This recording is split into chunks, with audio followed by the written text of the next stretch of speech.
মেয়েটা সুন্দর কিন্তু গায়ের রং ময়লা। মেয়েটা দেখতে ভালো কিন্তু গায়ের রং কালো। না না, কালো না, বেশ ভালোই কালো। দেখুন, এইগুলো কিন্তু কোনো কমপ্লিমেন্টস না। আর যারা এই কথাগুলো বলেন, আপনারা কিন্তু কাউকে খুব ছোট করে আর খুব হেয় প্রতিপন্ন করেই কথাগুলো বলেন। আর আমার তো খুব অবাক লাগে যে 2025-এ দাঁড়িয়েও আপনারা কেউ কেউ কারোর গায়ের রং নিয়ে কথা বলেন, কে রোগা, কে মোটা, কে দেখতে ভালো, কে দেখতে খারাপ, এই সব নিয়ে কথা বলেন। নিজের মেয়ে কালো আর ওইদিকে হাজারো মেয়ের ইন্টারভিউ নিয়ে বসে আছেন।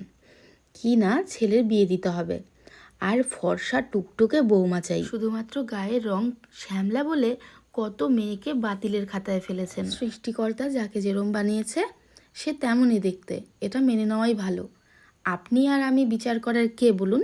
আপনার চোখের দৃষ্টিভঙ্গি যদি সুন্দর হয়, আপনার চোখ যদি ভালো হয়, তাহলে দেখবেন আপনি সব কিছু সুন্দর দেখতে পাবেন। আমি আমার স্টুডেন্টদের শিখিয়েছিলাম কি করে ডাস্কি স্কিন টোনে কাজ করতে হয়। আর সাথে মেকআপটা ছিল সোয়েট প্রুফ মেকআপ।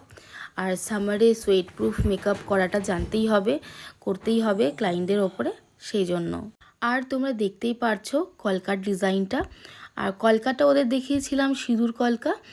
আর পুরো কলকাটাই আমি এঁকেছি কমা মোটিভ আর পাতা মোটিভের ওপরে। একটু আমার মতন করেই এঁকেছি।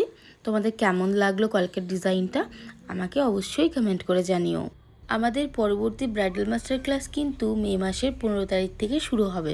তাই যারা চাইছো যে আমার কাছে শিখবে, মেকআপ আর্টিস্ট হিসাবে নিজেদেরকে স্ট্যাবলিশড করবে, তোমরা কিন্তু স্ক্রিনে দেওয়া এই নম্বরে আমাকে কন্ট্যাক্ট করে নিজেদের সিটগুলো বুক করে নেবে। এটাই ছিল আমার মডেলের ফুল লুক। তোমাদের ওর এই লুকটা কেমন লাগলো আমাকে কিন্তু কমেন্ট করে জানিও।